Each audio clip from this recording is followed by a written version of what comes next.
দেখুন, আমার যেটা মনে হয়, বাংলায় একটা কথা আছে, ঘর পোড়া গরু সিঁদুরে মেঘ দেখলে ডরায়। বনগাঁ সহ বিস্তীর্ণ এলাকার মানুষ কিন্তু উদ্বাস্তু এলাকা থেকে, মানে উদ্বাস্তু মানুষ, অর্থাৎ বাংলাদেশ থেকে তারা পালিয়ে আসা মানুষ, এবং তারা পালিয়েছিলেন, সোজা কথা সোজাভাবে বলা ভালো, ধর্মের জন্য, ধর্ম বাঁচানোর জন্য, হিন্দু হওয়ার জন্য পালাতে বাধ্য হয়েছিল।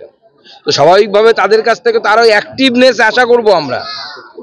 তারা যদি নিজের কষ্টটাকে না বোঝে যে আমরা ওপার থেকে পালিয়ে এসেছিলাম, আবার যদি এই এলাকার ডেমোগ্রাফি চেঞ্জ হয়ে যায়, জনবিন্যাস চেঞ্জ হয়ে যায়, পরিবর্তন হয়ে যায়, হিন্দুরা যদি সংখ্যালঘু হয়ে যায়, তাহলে পরে আবার পালাতে হবে এখান থেকে।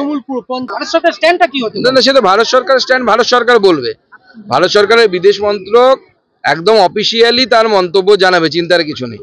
ভারতবর্ষের সরকার বাংলাদেশের পরিস্থিতির উপর তীক্ষ্ণ দৃষ্টি রেখেছে, এবং মাথায় রাখবেন, সব কাজ সরকার বলে করে না। হিন্দিতে একটা কথা আছে না, হাতির দু রকমের দাঁত হয়, একটা দেখানোর, একটা খাওয়ার। তো সরকার, ভারত সরকার এমন কাজও করছে যেটা দেখা যাচ্ছে না, কিন্তু তার ইম্প্যাক্ট আপনারা বুঝতে পারবেন। না, গোটা রাজ্য জুড়ে একের পর এক ধরা পড়ছে। ত্রিপুরা থেকে 5 জন বাংলাদেশ থেকে এদেশে আসা, নাকি বিএসএফ এর আরো নজরদারি প্রয়োজন? বিএসএফ এর নজরদারি চলছে, কিন্তু বেশ কয়েকটি জায়গায় সীমান্তের কাঁটাতারের বেড়া না থাকার জন্য, কারণ ডিসপিউট আছে যে 0 পয়েন্ট কোনটা। কারণ দেশ যখন স্বাধীন হয়েছিল তখন এই রেখা, সীমানা এমনভাবে টানা হয়েছিল, বহু জায়গায় ডিসপিউটেড এরিয়া আছে যেখানে ডিমার্কেশন করা যায়নি 0 পয়েন্ট কোন জায়গাটা। স্বাভাবিকভাবে সেখানে ফেন্সিং এর কাজ আটকে আছে। আর পশ্চিমবঙ্গ তো সবার উপরে, পশ্চিমবঙ্গ তো দিচ্ছেই না জমি, অত ফেন্সিং হওয়ার কোনো কারণ নেই।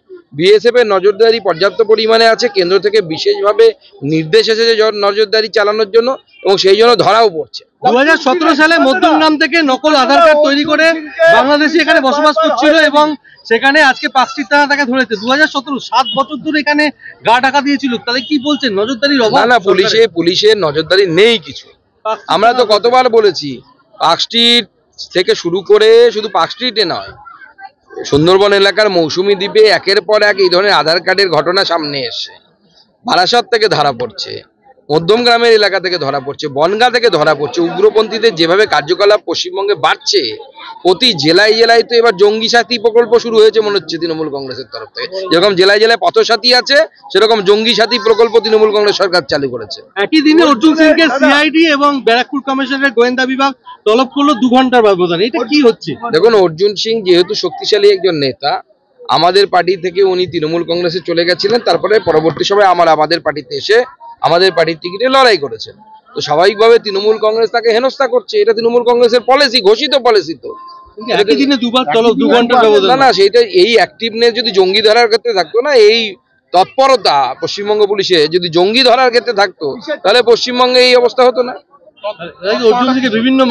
অর্জুন সিংকে বিদ্ধ করে ভয় পাইয়ে আবার তৃণমূল কংগ্রেসে নিয়ে যাওয়ার চেষ্টা চলছে। কিন্তু কাউন্সিলর কোথায় আছে পুলিশ জানে। পুলিশ সেখানে যাওয়ার আগে কাউন্সিলরকে জানিয়ে দেওয়া হচ্ছে যে এলাকা ছেড়ে চলে যাও। কাউন্সিলরের গায়ে পুলিশ হাত দেবে সেই ক্ষমতা পশ্চিমবঙ্গ পুলিশের নেই, মমতা বন্দ্যোপাধ্যায়ের পুলিশের নেই, অত দম নেই মমতা বন্দ্যোপাধ্যায়। পুলিশই খবর দিয়ে দিচ্ছে। তো পুলিশ যাবার আগে পুলিশই খবর দিয়ে দিচ্ছে যে আপনার ওখানে যাচ্ছি আমরা ছাপ্পা মারতে, আপনার পালিয়ে যান। পুলিশের সাথে খেলা হচ্ছে, লুকোচুরি খেলা হচ্ছে, লুকোচুরি খেলছে। দেখা যাচ্ছে যে বাংলাদেশ থেকে পরিযায়ী হিসাবে জঙ্গিরা ঢুকে পড়ছে।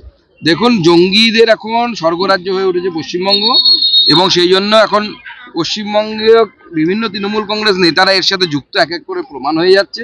তৃণমূল কংগ্রেস এখন কে জঙ্গিশ্রী উপাধি পাবে তাই নিয়ে লড়াই চলছে।